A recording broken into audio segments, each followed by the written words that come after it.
Hello and welcome to the Modern Romantic Podcast, where we inspire romanticism through passionate people who do incredible things. Hi, I unintentionally performed a stunt in a children's performance that definitely wasn't scripted. Hi, I'm Trey, and I'm joined by this this podcast's own personal stunt woman. Hi, Emily. Hi, I'm doing a stunt right now. You just can't tell. Whee! It's being here is a stunt today. How's your week been? um, I, I don't even remember the last week. Oh no. Okay. Maybe it's because of the concussion I got from the stunt I'm doing right now. Well, we're so glad that you're here. Thank you Thank so much. you. Thank you for saying that with a patronizing tone. Oh, wow. Sorry. Ooh, I'm okay. sorry. That was uncalled for. I apologize. That's fine. Can I blame that on the concussion too? No. Uh, Tell me how your week has been. been really good. I got to catch up with a friend of mine. We had a movie night. I got some nice cat snuggles. He has 3 cats, and so one of them, Oh, like, nestled in, like I was curled up in a chair, and it came and just laid, like, right next to me, and so I got to just have some nice cat cuddles, which was really aw, nice. that's really therapeutic. It is. Outside of that, not a whole lot happened, so I'll just tell the story quickly if I can. Yeah. It does relate to our guest today, if you couldn't tell by the intro. So I was doing a touring show of a children's opera with a local opera company. We had gone out into a lot of different schools to perform this particular show, but this particular venue was actually in a theater. Like, people could sit down in chairs, and we would be performing on a stage. Well, for this staging, I was to chase the main character out into the audience. And so we had staged it that I would chase her out through the theater into the seats and then back around to the stage. Fun. These seats were those that come down and stay down. And the costumes we were wearing were bee costumes and bird costumes, respectively. And the person I was chasing was, let's just say, gifted in the backside. And so whenever she decided to round the corner of one of the chairs, Pam, and she had done something on stage to, like, really get me. So I was really in character and not really paying attention to distancing and, safety awareness. And so Trey's calf caught the bottom half of that seat coming down, and Trey went flying and got caught between the seat and the chair in front of me and slid down, um, stunned there for a couple seconds, and a parent sitting directly across from me in the other aisle leans over and goes, "Are you okay?" So I hobble my way back up on stage, and we finish out the show. And at the very end of our performances, we like to open it up for, like, Q&A from the audience to get that engagement. So I'm sitting there, my left side is completely bruised, like, I've taken my costume off at this point, and I am completely bruised on this side, and one of my legs is, like, definitely has a nice little scab forming. And the parent is the first person who, like, initially leaned over to ask me. First person raises his hand, and she goes, yes. He goes, "We just all want to know, are you okay?" And it was a moment that you have to decide of, like, how am I going to handle the situation. And so I looked at all the kids, and we had a nice little conversation about theater safety, framed in a way of, like, if you get hurt, no matter how many times you practice, sometimes you get hurt, and you have to decide, do I need an adult in this moment? And thankfully, this time I didn't need one. I could get up and keep going, but you always have an option to get somebody else involved if something goes wrong. The magic of live theater, ladies and gentlemen. You got to see the magic of live theater. And that is the story of how I now have a nice little scar on my left leg. Oh, you have a scar from it. I still have a scar from that moment, and it's been almost 7 years at this point.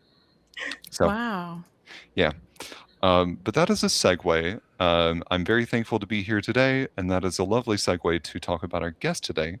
Emily, would you introduce our fantastic guest? I would, yes. First of all, though, I have 2 shout outs to give. Oh, yeah. First one is I have news for about 2 former guests. One is Felicia Day, who announced today that she is resurrecting the guild 20 years later for a movie. Yes. And that's Cool. Kickstarter soon to help fundraise. But you can head over to the guild on their social media or look it up on Kickstarter and look at the updates and read all about it, which is very exciting. It's really cool to see how everyone looks 20 years later, and they're all just as recognizable and hilarious as ever. So I'm really looking forward to that personally. Also, because shout out to Joe Capone who got me into that in the beginning. It's all his fault. Anyway, and then the other one is regarding former guest, previous guest. He's not former, like he could still be a guest. I don't know if I'm saying that right. Chris Hunter is who I'm talking about. He was when we did the Princess Bride, he was Wesley. When we did the script reading for Romeo and Juliet, he was Mercutio with the Southern accent. And so he's been on the show in for those types of things, and I believe the poetry reading episode we had as well. So he's been on the show a few times, not as a guest like a typical guest, but in that form. So we connected with him over the weekend, and we did a photo shoot with him. Where it occurred to me when I was watching the Amazon Prime video series Rings of Power, which is the Lord of the Rings prequel that they're doing, and that the guy who plays the stranger, who turns out, spoiler alert, I guess it's been 4 years. The guy who plays the stranger turns out to be Gandalf, and I realized that Chris Hunter looks like the actor. Chris Hunter is Gandalf, and it occurred to me around the time that when we first started to see him on the series, and I was like, this guy looks so much like Chris Hunter. And we should do a photo shoot with him as Gandalf. And so this has been like over a year in the making because he had to grow his beard out, and he did. We wanted it all real. He grew his beard out. We were hunting for staffs. We were trying to figure out, like, I made the cloak and everything. And so we finally finished the photo shoot on Saturday, and there's an image of it up on my Instagram. You can go to Emily Kramer Art and find that. And it's we're very excited about it because he looks so much like Gandalf. In fact, the best part was when he looked in the mirror and saw himself. And he was like, whoa. It was great. It was great. Anyway, those are my updates.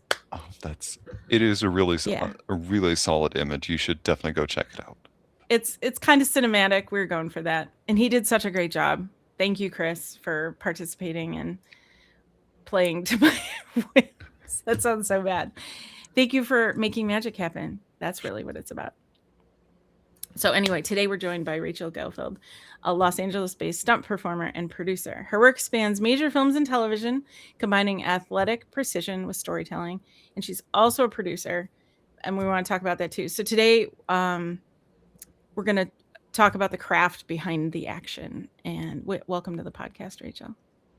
Thank you. It's great to be here. I'm excited to talk about, all the things that I've done. And I've been in the film industry for a little over 10 years, just a little bit over 10 years now. And I feel like I feel very fortunate that I've done a lot in that time. And I've learned a lot. I've been put in a lot of different positions in the industry, I think partly based on how rapidly it has been changing.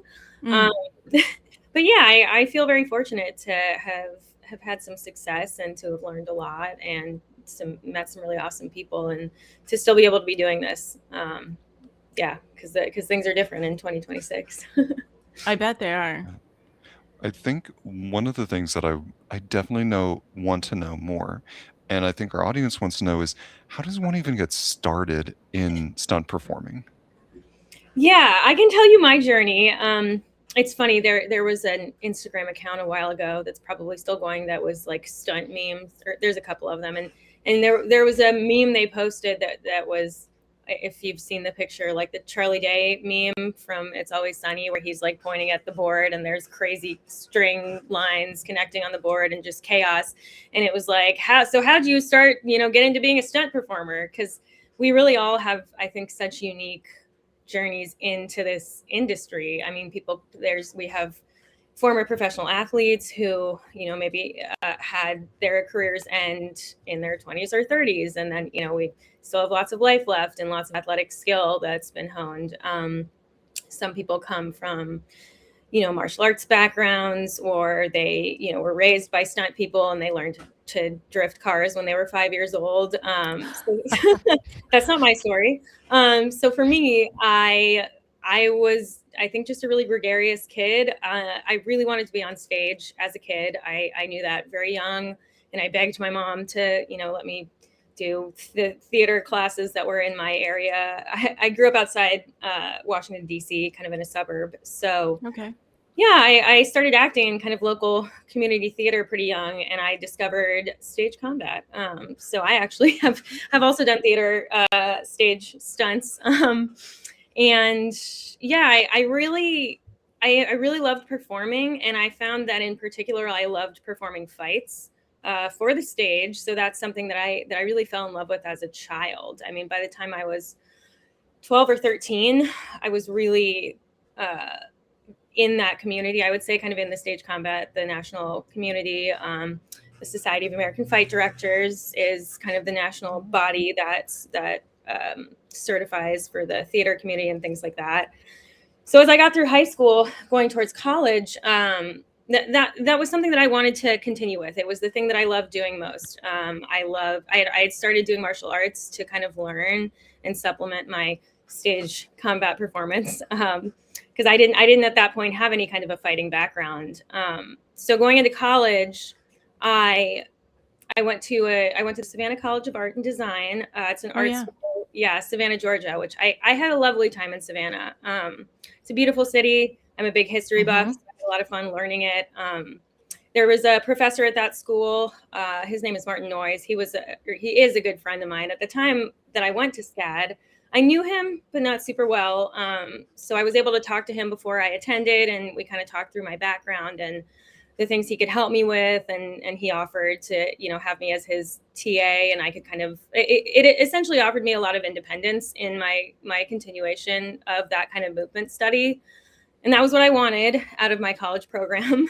So I went to SCAD, and I had a beautiful time in Savannah, and I was continuing to advance my, I guess at that point, sort of my career in stage combat, and finding that the professional track for just doing stage combat, not also being a stage actor, is pretty much a teaching track. It's tough to, and people do, but it is tough to have a career, I think, in theater that is purely performing fights. You can have a career that's choreographing fights and things like that. But at that time, that wasn't so much my passion. I think I just really loved performing.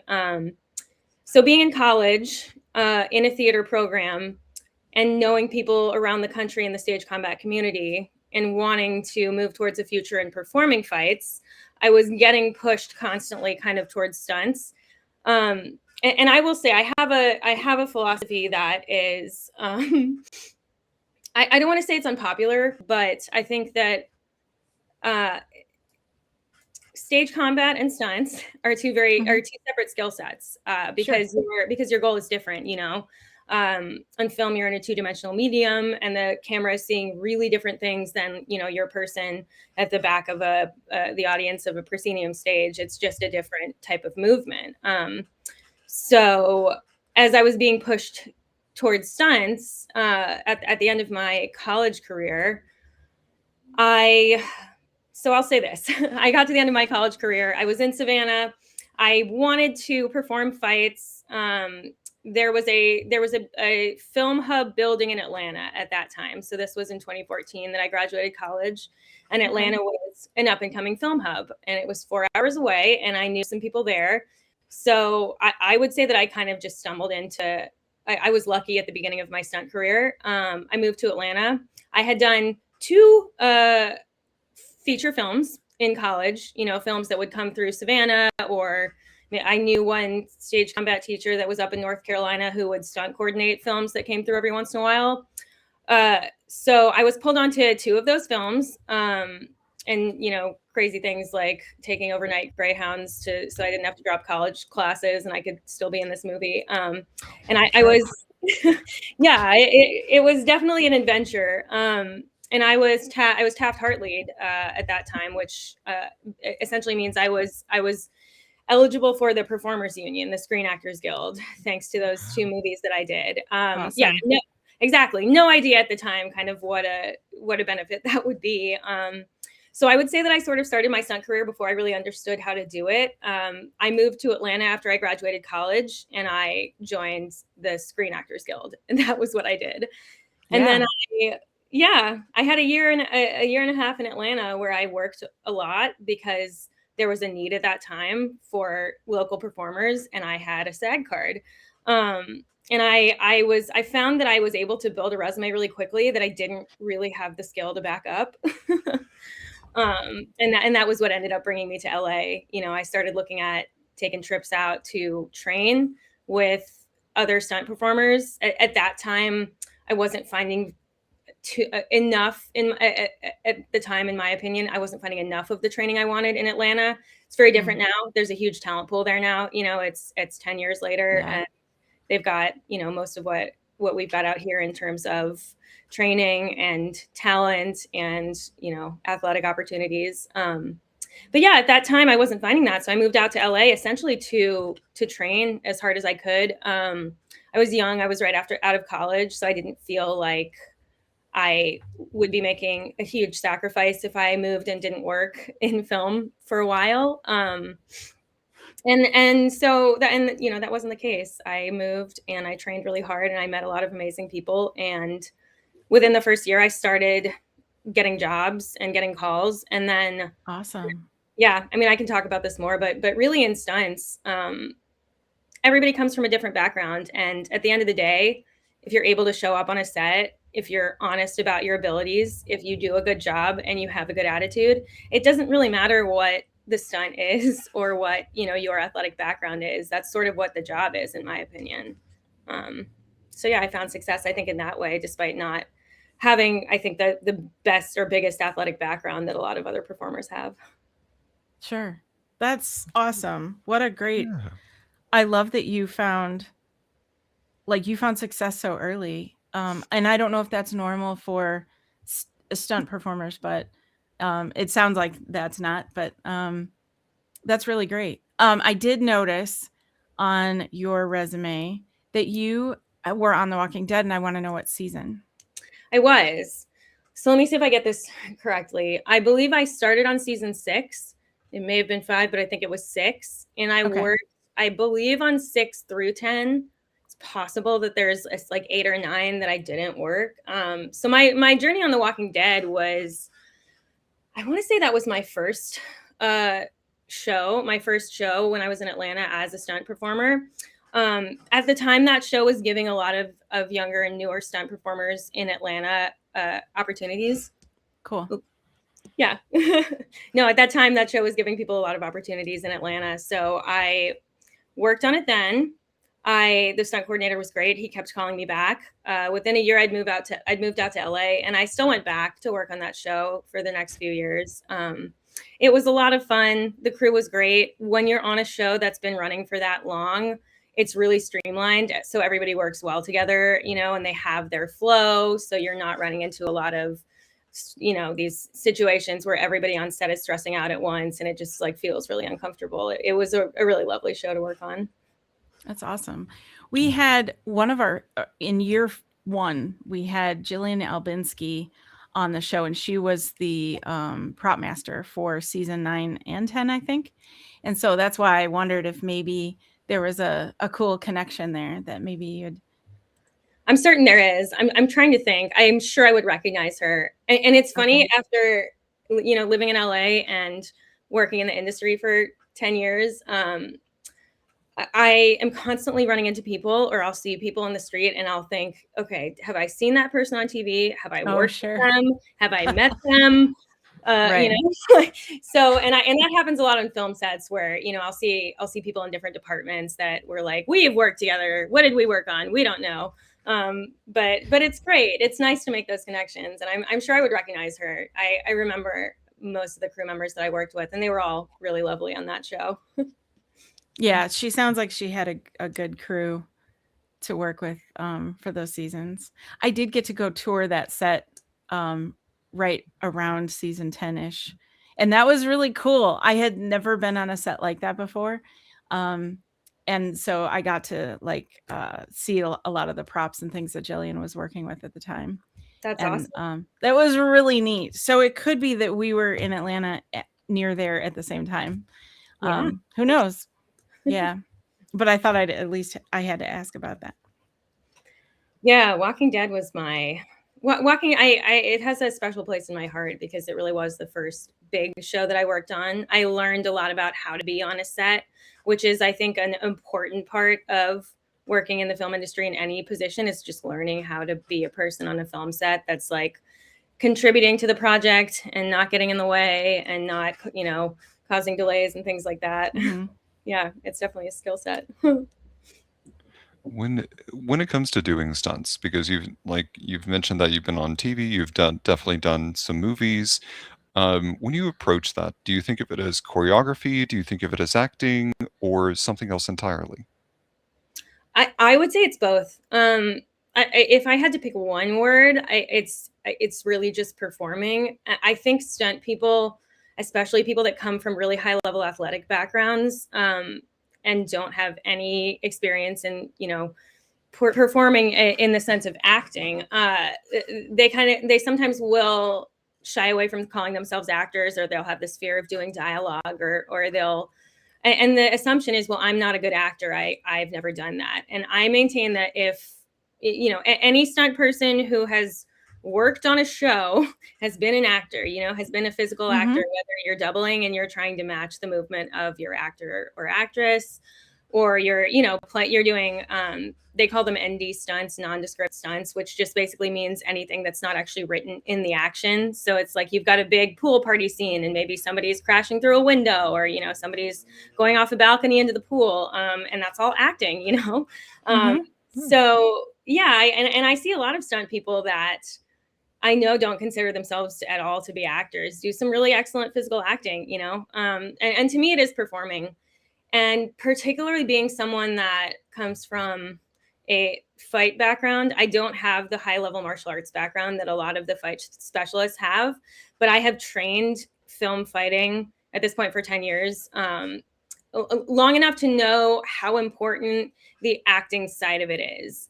And I've talked to a lot of the highest level fight coordinators and fight directors in the industry, and a lot of them will tell you, we can teach people to fight. We can teach anyone to fight. We teach actors to fight every day. Mm-hmm. What's harder to teach is the ability to perform and embody a character, and put all those little acting beats into choreography. So that's where I say it kind of is all encompassing, because it is, Trey, you sort of touched on it in the way that you phrased it, like acting and choreography. It's all of those things at once.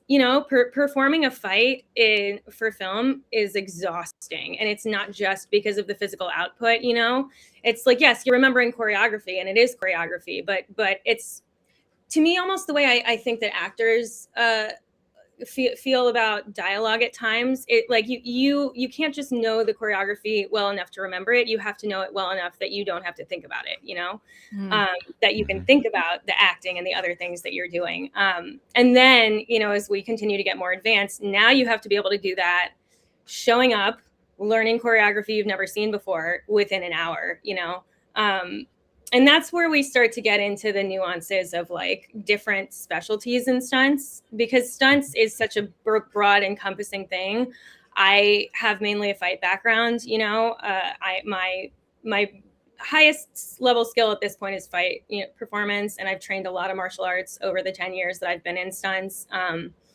So I'm not the person that's going to talk to you a lot about like drifting cars, or like flipping around on buildings when I'm not on a wire. That's not my specialty. Yeah, but it is. It's just so many different things, and I think the bottom line is, whenever you're doing a stunt, you are performing. You're not just doing a high fall as an athletic action. You're doing a high fall as whatever is happening to this character, and that's an important thing to keep in mind. Even more so, I think, when you're doubling, because your movement has to match your actress or your actor enough that it's not going to pull the audience out when it switches from them to you on the screen. So yeah, I think acting and choreography are major puzzle pieces. I think overall it's just performing kind of in every sense of the word, I guess. Oh, I'm glad to hear that, because sometimes I get concerned that one, that stunt performers don't feel like their performance is getting recognized. Like, yes, we know that there are going to be stunt people that are there, but I sometimes feel that there's that level of like, oh, well, I'm not getting recognized, so I may not put my full heart into this, but I'm going to put my heart into doing the stunt performing. I'm glad to hear you talk about it as like very much acting and that people look at it as such. The other thing that I love is that you're talking about and recognizing that there are so many different types of stunts. I will lump myself into the category of I used to think of stunts as being like driving the car and drifting and doing all those things. Mhm. But you put it so well in that it's such a variety of things. So what what's maybe a stunt that you've performed or seen performed that people may not consider as a stunt, but is in your artistic world? Hmm. Oh, that's a good one. That's interesting. I would say what falls into that category is probably the things that maybe watching don't look as impactful or as difficult, but that are uncomfortable. That's a big part of stunts, especially if you're doubling, and especially if you're doubling a a very high level A-list actor with a lot of pull and a lot of people depending on them, and they're at the point where they as a person are kind of a business that's supporting a bunch of they've got this engine going in their lives. So like this, if I'm doubling someone on the run of a TV show, they're going to put me in for the wires and the fights and the explosions, and I've done enough driving that they would probably put me in for certain really low skill level stunts, because they want to match the look and things like that. But then we may have a day where this character is running through the woods chasing a bad guy or something, and there are some actors that will do that all day, and they want to, for whatever reason, maybe they want to be in with the character, maybe they just really like getting sweaty and athletic or whatever. And there are other actors that for whatever reason just won't want to do that. Maybe they have a bad knee. Maybe they're feeling under the weather that day. Maybe they've got 3 other projects that they're working on, and they're like, no, I don't need to be there so you can film the back of me running. You can do that with my double. And that really is sometimes what we're there for, and we're getting paid for. So that to me is probably what I would consider, like, if you're watching. And that also comes into play quite a lot for kids shows, because they legally have to have a stunt double for a lot more when there's a minor involved. Sure. So I've been on shows like that, like for Disney Channel shows, where I'm getting brought in to be there as as liability insurance, essentially, for something that's not a stunt. Like maybe they're getting water dumped on them or something like that, so that if they get halfway through and it's not working for them, or if their mom is like, I don't really like how that looks, it doesn't seem great, then they've got someone that they can put in. So yeah, I think any stunts that you wouldn't expect to be stunts would be something like that, or potentially in a situation where maybe I'm not doing the stunt, but it's a danger. It's a situation where someone could get hurt. So I'll give you a specific example for that. I doubled. Was this on? I think it was on SWAT.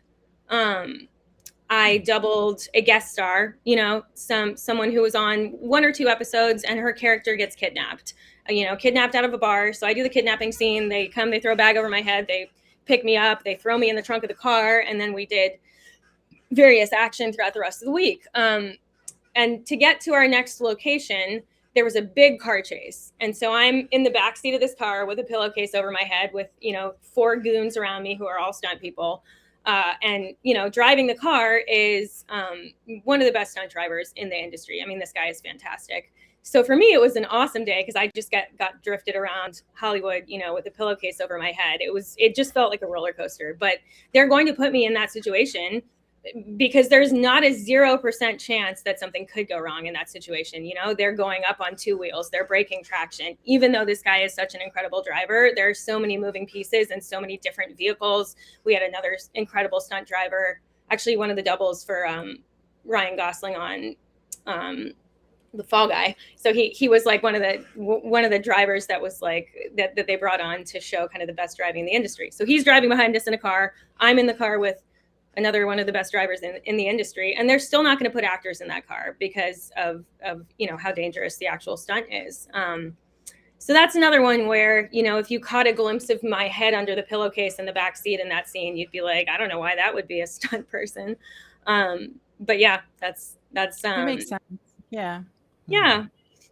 And those are also, I would call those jobs scenarios where, speaking as a stunt coordinator, you kind of get to test people for things other than their talent level. You can look at someone's stunt reel and get an idea for how physically talented they are, and you will have no idea how their set etiquette will be, how they will represent you on your set.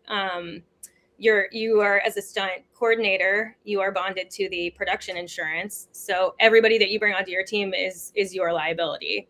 Okay. So a lot of these smaller stunt jobs, a lot of the type of things I did in Walking Dead would be an example of these coordinators kind of trying to add newer, younger stunt people to their book in a way that they feel they know them and can trust them. That makes sense. Yeah. Very well said. What's something that you find, like, I feel like this probably happens, but you probably know it better than I possibly could imagine. And that is, what's something you find that people kind of romanticize about stunt people? Like, is it that thing where everybody thinks it's just driving, or, what is something that is like, I guess a misconception could be it, but what is that? What is something you find? It's funny. I have a friend who is a fantastic veteran stunt performer of decades, who will joke. I've heard him tell this joke several times. Everybody wants to be a stuntman until it's time to be a stuntman. It's true. I get to tell people my job when I choose to. Sometimes I say I work in film because it's always a conversation. It's always something interesting. It's always something that sounds exciting. Oh, I do stunts. And it's a really cool, it's a cool story. It's a cool thing to talk about. I have had a lot of really awesome, exciting experiences. And it's easy to kind of take away that being a successful stunt person means just a lot of money and glory, and you're meeting famous people, and you have this really successful life, I guess. And the reality is that there's always a trade-off. There's always a payout, right? So like, I tell people who ask me, how to get into stunts or what to expect, the realities of this career. If you want to be a successful long-term stunt performer, you are going to have injuries. You're going to have major injuries. You're going to have injuries that you will have to manage for the rest of your life. You'll get into your 30s and 40s, and if you've been really successful, even if you've trained, as hard as anybody trains, we are there to assume the liability. If you are successful enough to work a lot, you're going to have pain. You're going to have a lot of pain, and you're going to have injuries. And those are not the same thing. The job of a stunt person, in my opinion, is we are being paid to take on the pain and discomfort in a safe way. We train so that we can do that safely without injuring ourselves, but we're also put in situations on sets that have the highest liability, so I don't think of a stunt person becoming injured as a failure. I see it as something that goes along with being a successful long-term performer. So when people, I think the thing people don't really think about is just the reality of the job. That's like, waking up every day after 35 with like some kind of pain, and like, so like I'm at a point now where I have had injuries. I've had chronic injuries, but they've also pushed me to train and learn my body in ways that, I think I actually feel better now than I did at a younger age. But that's only if I do my, 30-minute mobility routine every day. And the day that I don't do that is the day that I start feeling everything that's like talking to me. So yeah, I see it as a double-edged sword. I think that's the part people don't think about.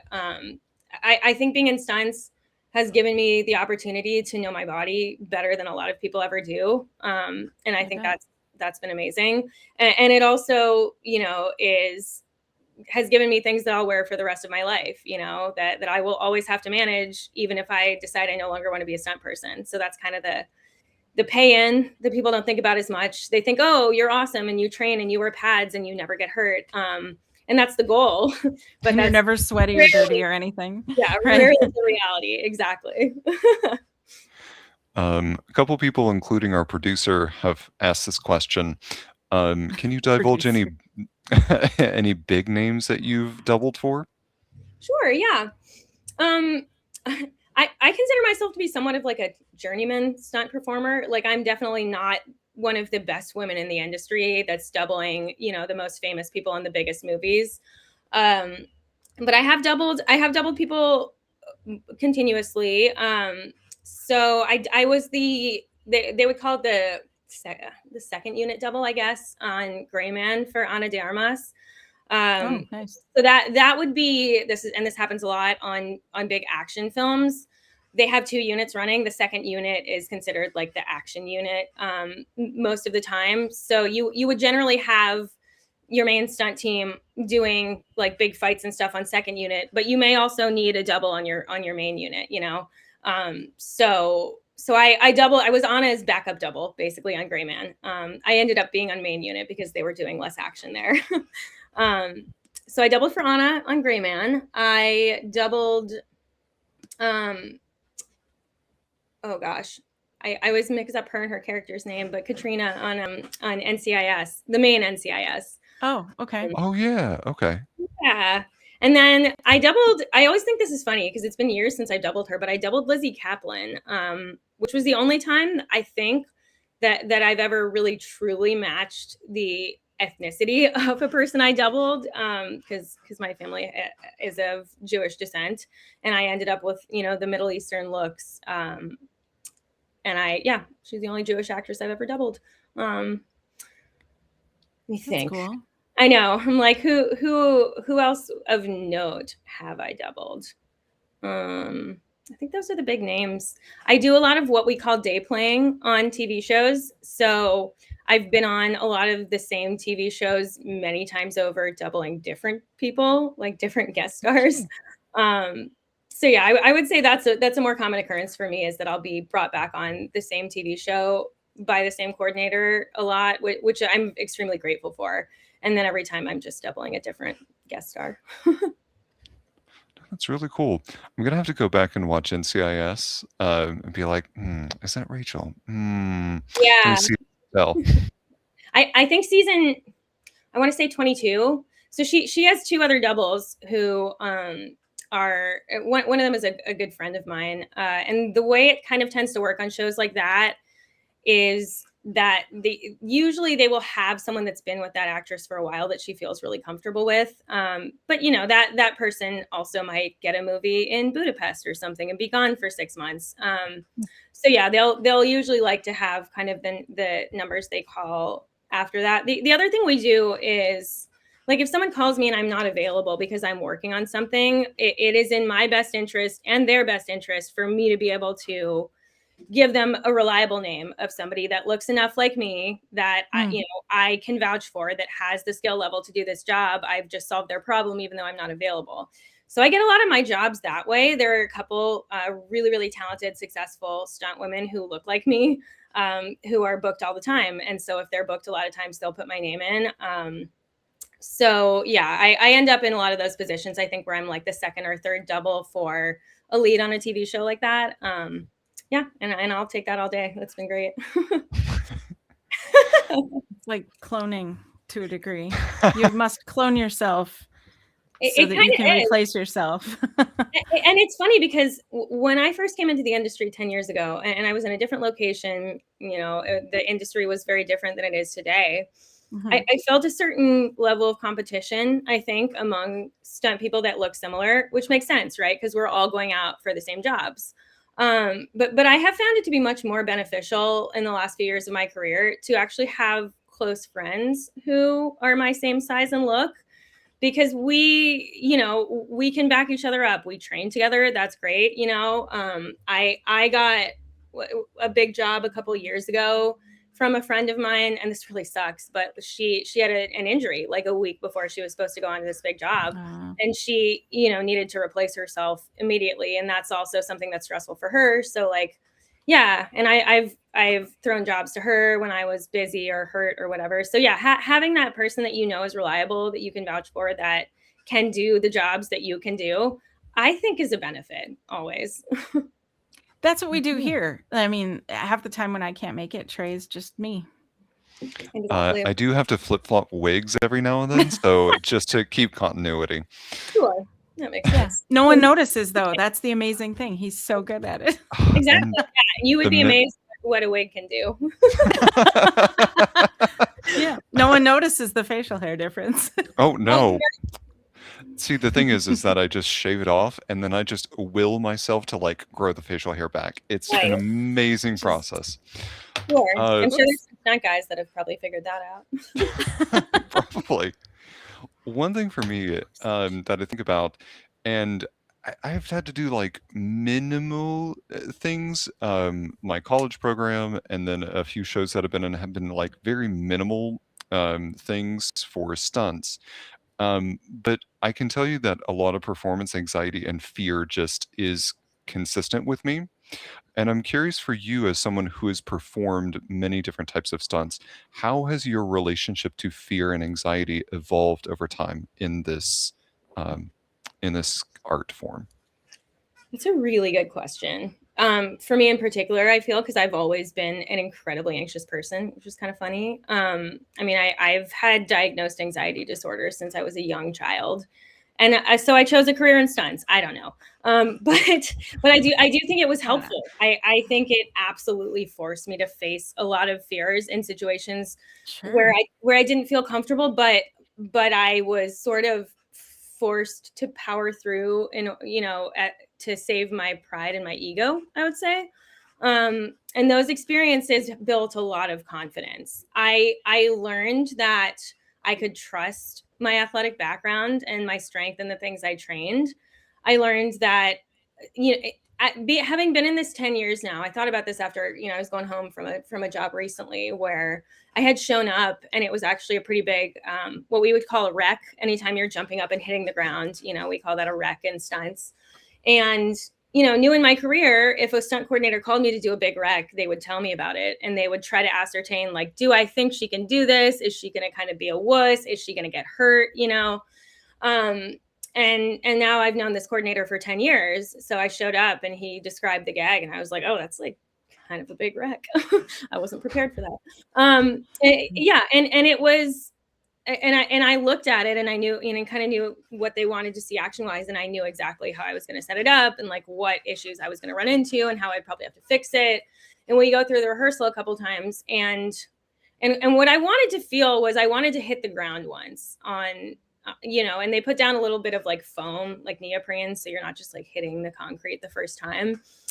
But I would say that's been a theme for me from the beginning of my career to now. No matter how much fear and anxiety I had, or how much apprehension I had about how it would go, I was always fine after I felt the first impact, I like to do that in a rehearsal now if I can, but sometimes you can't. And I would say I've been doing this long enough that I know my body really well and how I perform. I can get what they're looking for in the first take without a rehearsal if I need to. But so all this is to say, as I'm driving home from this stunt, I realized that there's not really any part of it that makes me incredibly anxious anymore, right up until they're counting down to call action. And the nice part about that, I think, as someone with anxiety, is I only get to have anxiety for a limited period of time. Now that I've got kind of my routine set up, once we're actually setting up for the shot and all the lights are in place and the camera's in place, and then now I'm in my position, I get stunt set, and I say set, and then I get 3, 2, 1 action, and my brain has to shut off, because it's like I have a lead up now where I know the things I need to plug into my brain while I'm doing the stunt, like, leg here, arm here, do this, land on that, whatever, the little kind of shortcuts I need to plug into my brain. But that's all I get, like when you're in the performance of a stunt, it takes such total focus that I don't get to be afraid. And then usually, thankfully, I haven't had a stunt go catastrophically wrong to this point. I haven't had a stunt come up that I realized on set I could not do. Part of that comes, I think, from being honest about your skill level when they call you for the job. Because there are some abilities I don't have. There's something that some people will talk about called all expected abilities. It comes out of previous generations of stunts where they had to do everything practically. So to be a useful stunt person, you had to be able to do high falls. You had to be able to ride horses and do fights and do water work and be lit on fire. And now we're sort of in an era of specialization, like, you've got the person that they're going to call to do all the crazy skydiving stuff. They've got the person they're going to call to do the John Wick fights. They've got the person they're going to call to do the Fast and Furious driving. A lot of those people are actually the drivers from the 70s and 80s, because that is like sort of the least impactful part of stunts would be driving. So those people kind of tend to hold up in their bodies better.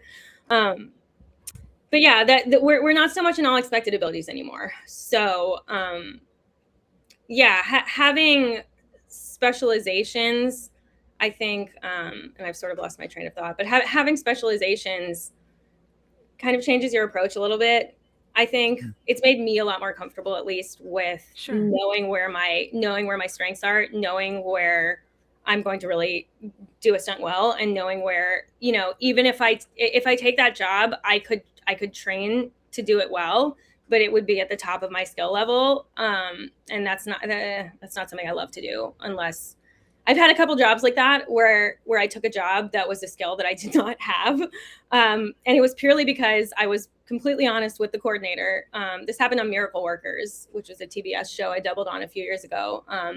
Geraldine Viswanathan, she's another actress that I doubled. She was great. I loved her. And they called me to do an air ram, which is a pneumatic lever that you stand on, and they, push a button and it flings you up in the air. Awesome. Yeah, and then you do whatever you do in the air. And I'm not a gymnast. I'm not someone that has trained, I'm not a skydiver or a gymnast. So that kind of in the air awareness, I can feel it out enough, but it's not my strength, And he called me and he told me what the stunt was, and he asked if I'd ever ridden an air ram, and I said no. And he paused. He was having a really hard time filling this spot, which happens sometimes, like if they need to find a certain physical look for a double and everybody is booked or not available. So he'd already found me through a friend of mine, and it was pretty much his last shot, I think. So I told him I'd never ridden an air ram, and he paused and then he went, do you think you could learn it if I gave you a day with it at this training facility? And I was like, I think so. So, he brought me out, and also another gymnast who was a completely different ethnicity, but was just definitely his final backup. Because if I absolutely couldn't do this, then he was sort of, I was able to do it. I learned it. I basically got paid to be taught a skill, which was really cool and never happens.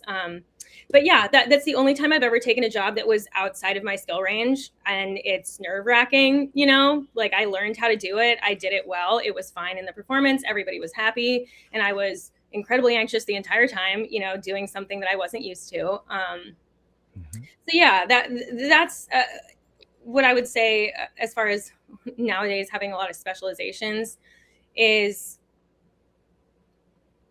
you're gonna get calls for stunts that you're not trained for. That's going to happen to everybody. The best thing you can do is be honest about your ability.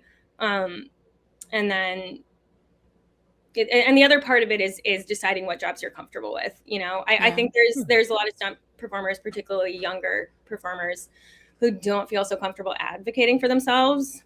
you know, particularly in a situation where maybe you get on set to do a job that you've agreed to, that you are trained for, and then it turns into something else, you know. And you have to be comfortable on the day to speak up for yourself and have the confidence to say, that's not what you hired me for, and I can't do that, without the fear that you're going to get blacklisted, which, I mean, I'd be scared of that.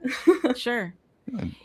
Yeah, I mean, the idea that someone would consider you for something that you already said you can't do, or backtrack, already said you haven't done, not that you can't do it, but that you have never done it, is something that, like, a lot of jobs don't do that, you know, where if you haven't done it or you don't already have shown proven capability, they wouldn't think about using you.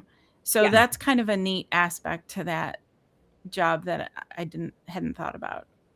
Yeah, I think particularly for people who are not an average look, so someone that's above average height or below average height, particularly in like a minority, like you know, we get pretty stereotypical sometimes in stunts. You know, if you have a 5'9" African American woman who's got a strong skill set in any athletic background, she's going to work every day for the rest of her life, because there aren't that many of those people. And anybody that has a 5'8" through like a 5'7" maybe through like a 6-foot actress in that ethnicity is going to need her, because there's like 2 of her in the world.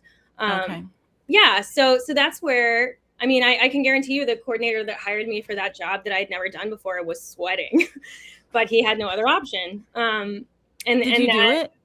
I did do it. Yeah, it actually was great. It was a lot of fun. And AirRam is sort of becoming somewhat of an obsolete technology, because we can paint out wires now, so we can do so much with wires where they don't have to see the wire. So AirRams were a much more prominent thing in like the 60s, 70s, 80s. I think that they called them like ankle breakers back then, because the technology the technology has improved, like with anything, right? So it's gone from like bam to like now there's a little bit of a ramp up, and you get a little bit of like a but it was really cool. It was a really awesome thing to learn, you know, as someone that's studied the history of this industry and really looks up to a lot of those people. I got paid to learn what is considered to be, you know, one of the kind of expected skill sets in stunts. And that was really awesome. And it was really just because I was honest about my abilities. You know, if I had lied in any way, I probably would have just ended up standing on a set in front of an AirRam that I had never seen before, and it would have been a disaster.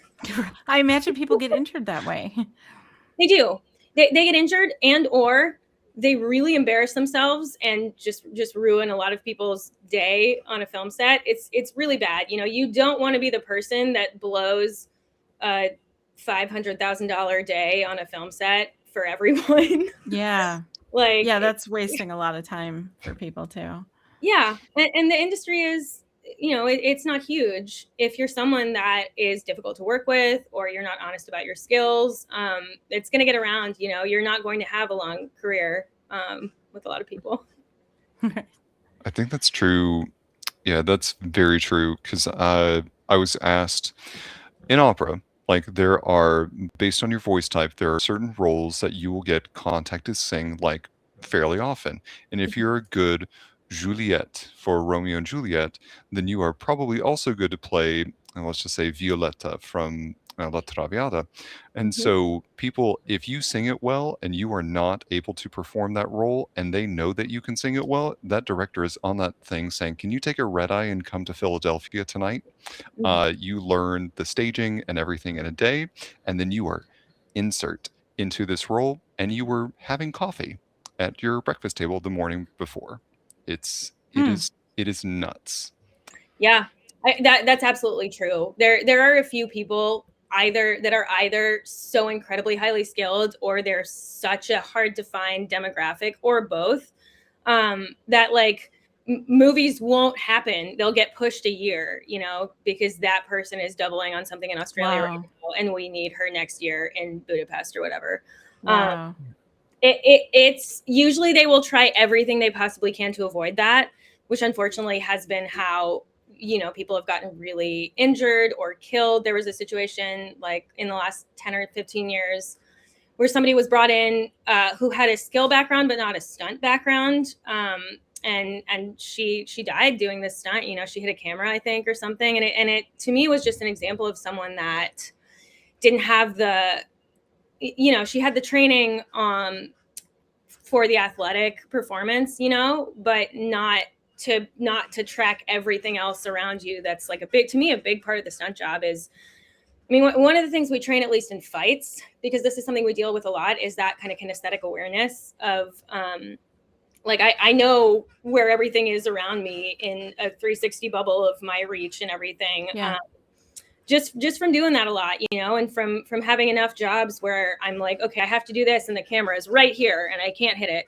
And I do think it's little things like that like being a stunt performer is not just being an athlete. I think a lot of people sort of think of it that way. You know, they're like, oh, well, you have a bike stunt, you could just get someone that's really good on a bike. It's just advanced tumbling. Yeah, exactly. And sometimes that might work depending on the job. Oh, but sure. a lot of times it really won't work in ways that I think people kind of don't expect. Yeah, because there's a lot of parts of being a stunt performer, I think, that you really learn just from doing it. And you know, you either learn it from mentors and people who've done it before, who like you enough to teach you how to not be an idiot about it, or you learn by making mistakes, you know, and learning not to do that again, or both. Like many of us do. Exactly. Right. Well, Rachel, sorry, go ahead. Trey. This is what we do. This is what we do. Interrupt Every each other. You can go ahead. It's fine. Cool. So really, I want to thank you so much for being on the podcast with us. And for me, I have two final questions for you. The first one, talking about our guest for next week, we have Stephen. Thank you. Steven Seidenberg with us next week, who is a photographer. He's a poet and writer. And I was wondering if there are any questions that you think might be interesting to ask him next week. Okay. Photographer, a poet, and a writer. I have a lot of friends who are writers. I feel like one of my favorite things to know about them, because it seems to be important to some of them, is if there's a writer that like really influenced them as a child or an adolescent, kind of growing up and becoming interested in that type of career. Sure. So I think that would be my question. Cool. I'm writing it down. We'll ask him that. Awesome. And then we can't forget the question that Heidi asked. I'm interrupting. Thank you. Heidi Suzanne was our guest last week, and she is a brilliant cupcake designer who makes cupcakes that they look like real flowers. It's amazing. It looks like you shouldn't eat it, but you should. Right. So anyway, she asked, where was your worst bruise? That's a funny question, and I definitely have multiple stories. I guess I'll pick my most interesting one. I've done one pedestrian car hit, which is, it's a dicier stunt. You get hit by a car, so you have to kind of control your body weight as the car hits you, so that you're not. And the trick really is to get as much of your weight off your feet as you can before the car hits you. That's how you kind of avoid being actually injured the way you would be if a car hit you. So we did a rehearsal. The car hit was at about 18 miles an hour. And our rehearsal, I want to say, was at like 10 miles an hour.